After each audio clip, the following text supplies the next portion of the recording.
కానీ అసలు దేవుణ్ణి కొరకు సిలువలో చేసిన గొప్ప త్యాగాన్ని గురించి ఎప్పుడైనా ఆలోచన చేసావా?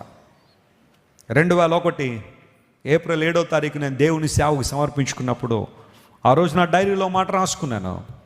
అప్పుడప్పుడు డైరీ రాస్తూ ఉంటాను, రోజు రాసే టైం దొరకట్లేదు కొన్ని సందర్భాల్లో, కానీ ఏదైనా ఇంపార్టెంట్ ఈవెంట్స్ ఉంటే రాస్తూ ఉంటాను డైరీలో. ఆ రోజు రాసుకున్నాను నా జీవితంలో, ప్రభువా ఈ రోజు నుండి జాన్ వెస్లీ నీ సేవకు తన జీవితాన్ని సమర్పించుకున్నాడు. కడ ఊపిరి వరకు, తుది శ్వాస వరకు నీ సేవలోనే. అయితే నీ సేవకు రావడంలో నా ఉద్దేశం నీ నుండి ఏదో పొందుకోవాలని కాదు, నువ్వు ఆల్రెడీ నా కోసం చేసిన గొప్ప త్యాగానికి ఇసుమంతైన రుణం తీర్చుకోవడానికి వస్తున్నాను. దేవుడు నా మౌన స్తోత్రం కలుగునుగాక. ఆ రోజు నుండి ఈ రోజు వరకు అదే యాటిట్యూడ్, అదే ఆలోచన. ఎక్కడ నిలబడినా, ఎక్కడ సువార్త చెప్పడానికి దేవుడు అవకాశం ఇచ్చినా అదే నా ఆఖరి ప్రసంగంగా మాట్లాడతాను. మరొక అవకాశం రాదేమో, లేదా మరొక సందర్భంలో వీరిని నేను కలవలేనేమో, మరొకసారి ఈ ప్రియులు నేను చూడలేనేమో, ఎక్కడ దేవుడు అవకాశం ఇచ్చినా అదే నా చివరి ప్రసంగంగా చేస్తా.